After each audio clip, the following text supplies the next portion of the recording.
What is your reaction to what happened at Ashtown, where men with dogs and baseball bats appeared to attack people who were homeless living in what was a tented village? Well, very disturbing. Obviously, I've heard the reports in the media. I don't have a report from the Gardaí yet, but I am going to seek one.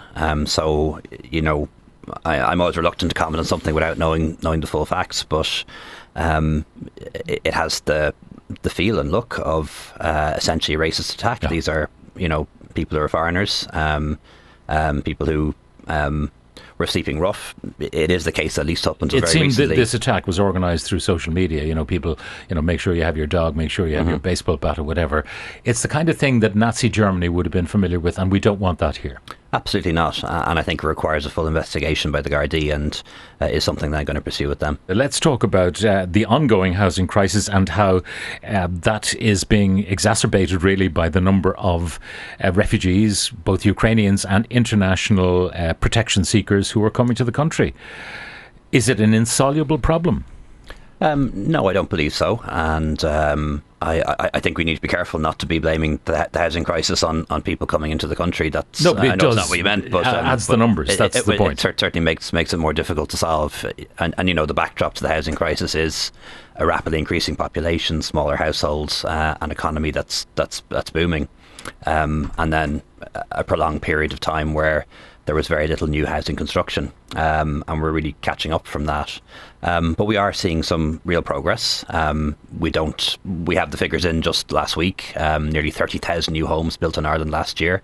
That's the highest number since the Celtic Tiger era. But equally, we saw the prediction that we might need anywhere from 42,000 to 62,000 going forward by 2050 in order to cope with the statistical prediction of a population. Yeah, but 30,000 is great, but it's not enough. It isn't enough, and what's in Housing for All, which is the government's housing policy, it's to ramp up to about 40,000 a year by the end of the decade, and we want to ramp up as quickly as possible. And the target for this year is another 30,000 houses, 29,000 technically. Yeah. I'd like to exceed that, and we're doing everything we can now at government to work out if there are things we can do to increase supply. Supply on its own won't solve the problem, but we're not going to solve the problem without more supply. If we were to have another 70,000 people arriving in 2023 as arrived in 2022, what then?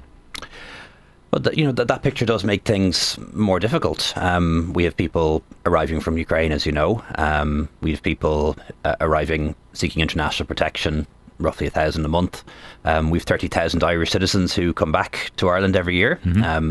People leave as well, but for the last 3 years, more Irish citizens coming home than leaving.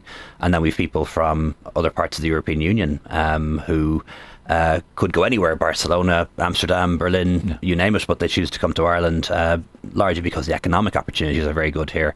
And of course, all of that puts a lot of pressure on our housing system. And that's why we need to do everything we can to ramp up supply of new homes, bring derelict, disused properties back into use, invest in student accommodation, all of those things. Now, what about reception centres for refugees coming in? We have the one in City West. There's talk of using some perhaps available government buildings to create more reception centres. Well, it's acknowledged that just having City West isn't going to be adequate, and that we're going to need perhaps 2 more additional reception centres around the country, and we're trying to identify sites and places for that. You'll recall the report that was done by Catherine Day and others some time ago now as to how we could end direct provision, and still government's policy to end direct provision.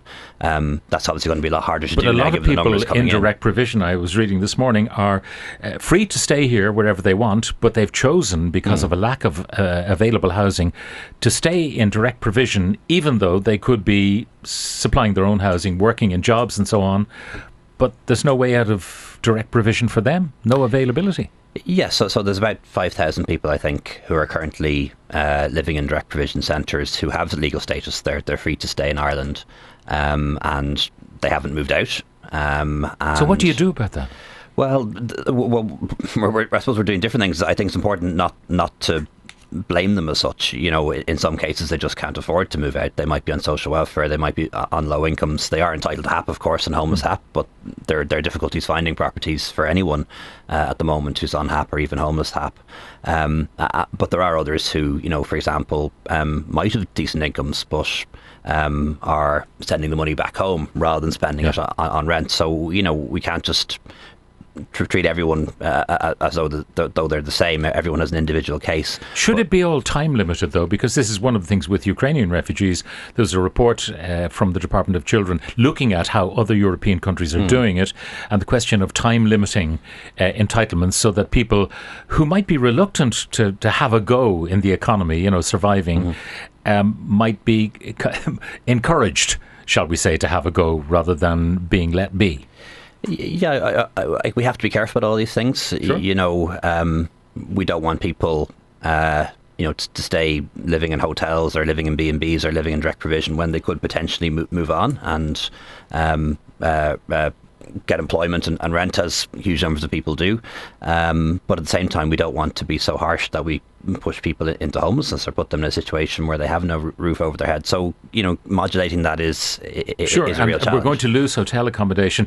I'm just wondering, the very model of hotel accommodation, we have used it for our own homeless families, and the idea of using hotels generally in an emergency for Ukraine, absolutely vital and hugely important. But it's not the way to go. I mean, is there a model from this report in the Department of Children? Is there a model elsewhere in Europe that works better for the economy and for the incomers? Well, unfortunately, everyone across Europe is dealing with the same problems. We have millions of people who've been forced to leave Ukraine, seeking shelter across Europe.